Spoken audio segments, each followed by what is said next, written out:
Hey, all my Crimsonites, and welcome to the Crimson Cure channel, where we embrace our femininity, increase our womanly value, and celebrate our brothers. So join me on our feminine journey to learn, heal, and grow.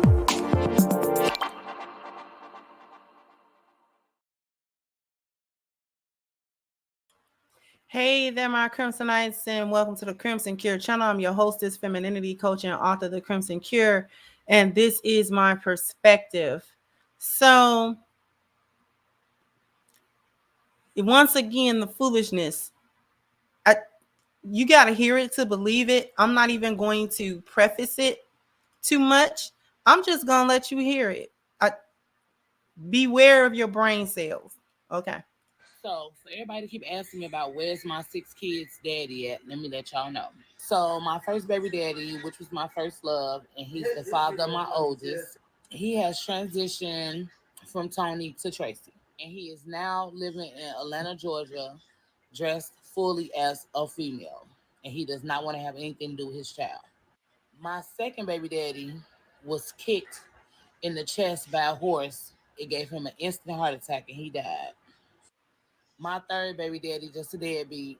I didn't know that he was married, and when I told him I was pregnant, he confessed to her what the situation was and all that. She went with it, and now we just waiting on the DNA test to come back so that they can pay child support. Well, she's going to pay child support because, as I stated, he a deadbeat, he ain't got no job, and by them being legally married, she works to bring in the income. She will be the one that be paying me child support.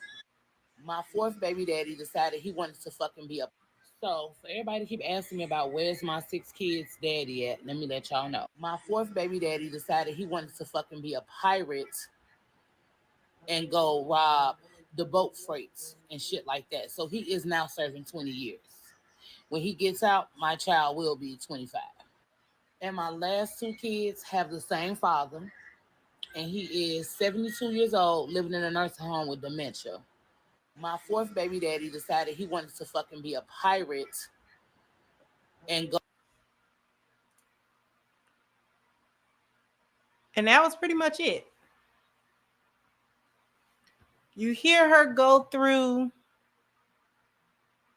the list of which we don't know what's cap. We don't know what's true. We don't know what's a lie. Half of that stuff don't sound real. But then again, you never know. With the foolishness,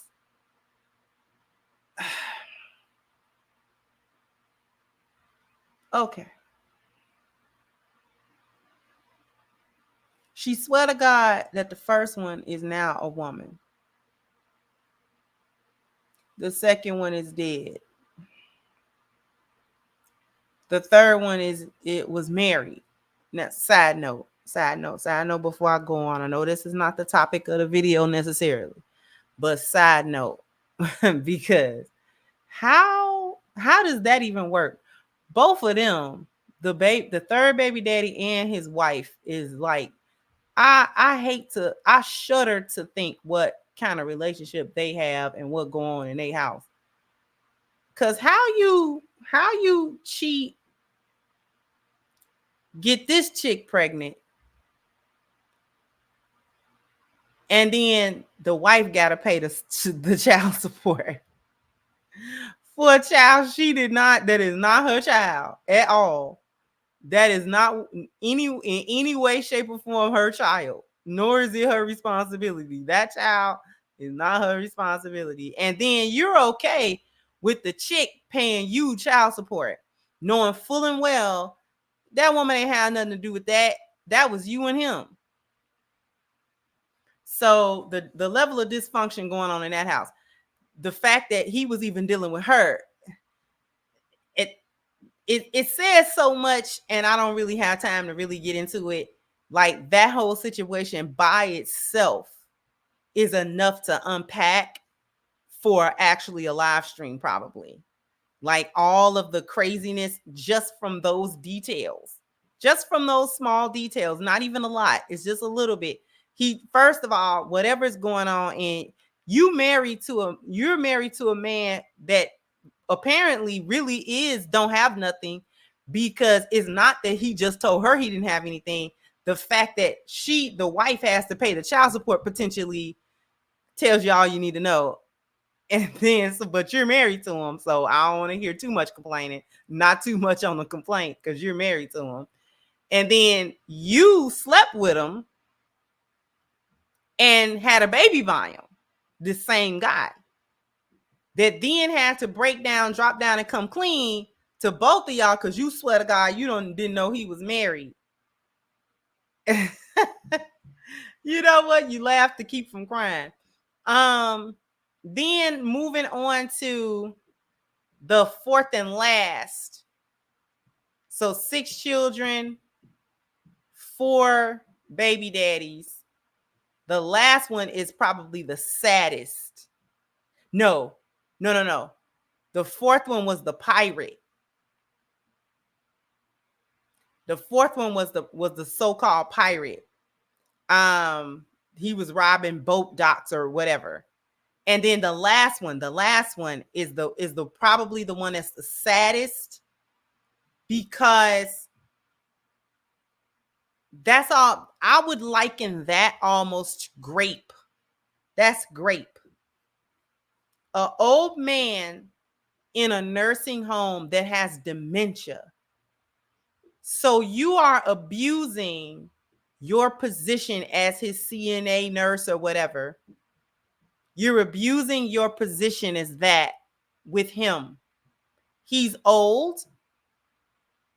He has dementia. So even if there are family members that are coming to visit him, he may not even be aware enough, depending on the advancement of his dementia, to say to them the situation between you and him. And not to mention, in my humble opinion, if this man has dementia, then he is not able to even consent to any sexual activity or really anything, because even if he has moments of clarity, the moments where he doesn't have clarity is enough to render him not capable.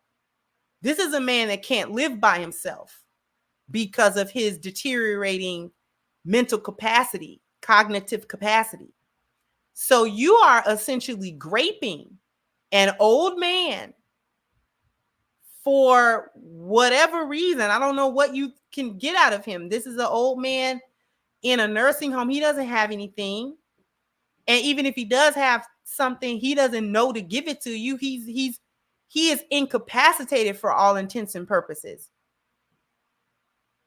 And you are graping. You are sexually assaulting this old man to the point, and it's raw. So you letting him bust in you at least twice, and the old man's seed still works. So you got pregnant twice. Those are your last 2 children so far. And that man is about to die. And he doesn't even know really what's going on. Even if he has moments of clarity during the sex portion, he doesn't know it. There are other times where he doesn't understand it, and he doesn't know who you are or what you're doing or what happened. If you've ever witnessed a person go through dementia and the deterioration of their cognition, and like Alzheimer's and things of that nature, you realize that cognition going away is really drastic. Like the moments of clarity become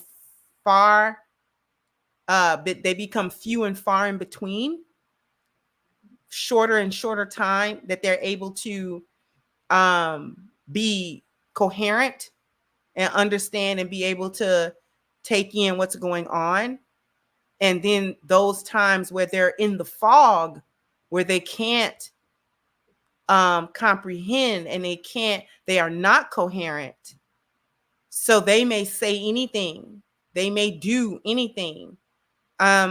They're not having coherent conversations and things of that nature. They forget who people are. They forget where they are.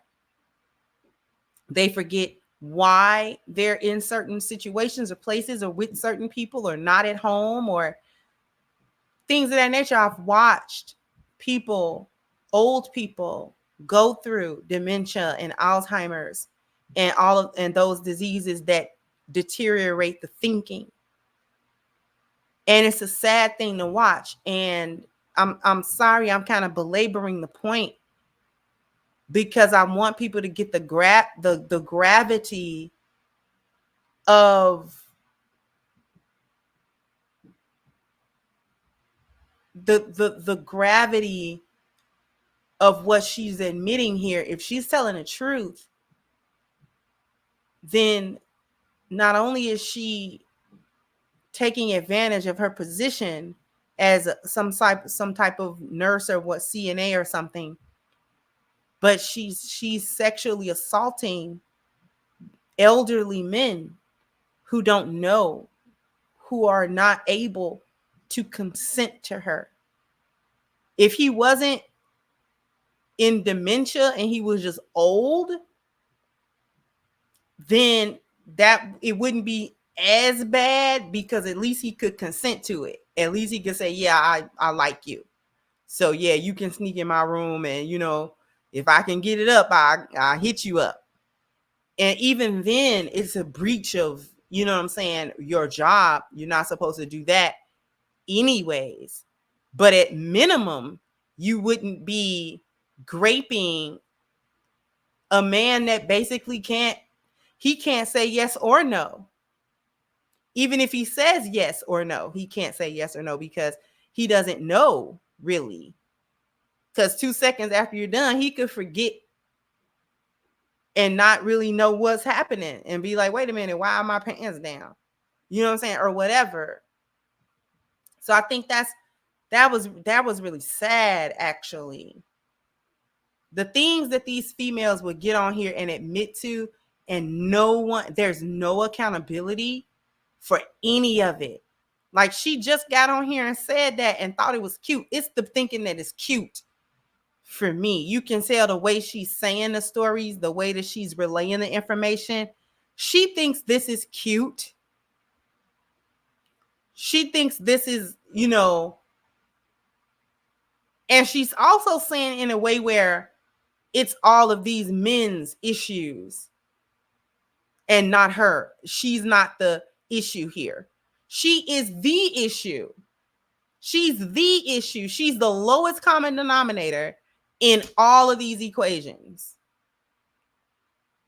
From the first one to sadly the last one, where she's basically taking it from this man, old man at that. And again, the things that these chicks get on here to say and don't bat an eyelash. They don't bat a fake eyelash and don't care about the feedback. They don't care that they get on TikTok and they get on these platforms and they say the most outrageous things. First of all, you have 6 children. You have 5 fathers for those children. And she don't see no problem. She don't really see no problem. This is not a video about her taking no accountability for nothing. She's on here trying to act like all of these guys is something wrong with them. But what kind of state of mind and state of heart that you got to be in to be, this woman look like she's in her 30s or whatever. What kind of state do you got to be in as a human being to look at an elderly person that you're supposed to be caring for and you grape them and then get pregnant twice from this same person? Like I can't get over that part. I'm not just going to breeze past that part. We're not just going to skip over that. The other men, at minimum, you know, as far as we can tell, they were consenting adults. Whether we agree with the situation or not, at least these were men who knew what they were doing.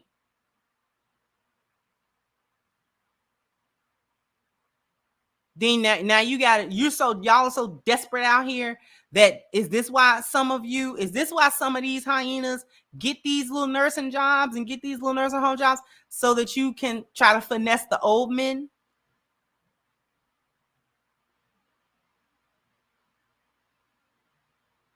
Is that what it is? Y'all trying to finesse the old men, the men who, you know what I'm saying, they might have something or whatever, but they got to be in a nursing home because for whatever reason they are unable to live by themselves or care for themselves 24 hours. So here you come. I could say a lot more about that. I don't know. I could say a lot more about the desperation that reeks of nobody else will put up with your dysfunction and your BS except a man who doesn't have anything to lose anymore. His health is declining, and you know, he doesn't have much more life left.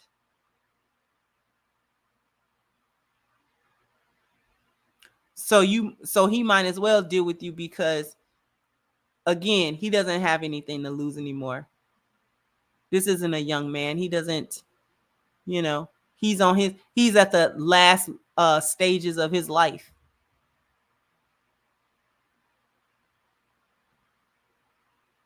This is pathetic.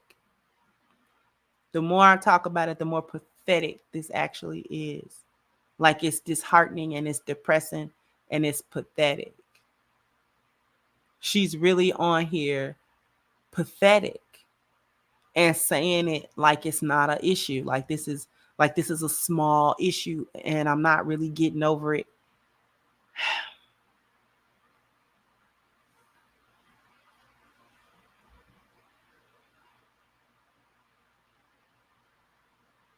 I really hate the way they buck their eyes when they call themselves having a point. It's just the mannerisms for me. Like I'm sick of it. Like I'm sick of the mindset. I'm sick of the mannerisms. I'm sick of the lashes. I'm sick of the foolishness. I'm sick of the ignorance. I'm sick of the bad imagery and the bad appearance value. I'm sick of the low intelligence. I'm sick of the dodging of accountability. I'm sick of them acting like everything that they do is cute and everything that they do has some type of excuse and they get to scapegoat all the men in their lives for every bad decision that they've ever made and every bad outcome that they've ever had. Like I'm tired. Jump down in the comment section. Let me know what you think. Like, share, subscribe to the channel if you have not. Once again, I'm your hostess, The Crimson Cure, and this was my perspective. Bye-bye, Crimsonites. And by the way, Crimsonites, don't forget, get your tickets to the Light and Insight event to be held on Sunday, September the 1st. You can click or you can scan the QR code. If not, the link to this is actually in the description box. So hurry up, go to Eventbrite, get your tickets, and we'll meet you there at the Light and Insight event. It's going to be a book signing. It's going to be a meet and greet. It's going to be a good time with some food and for us to commune together as lions and lionesses. All right. So don't forget to get your tickets. All right, Crimsonites. I'll see you guys on the next one. Bye-bye.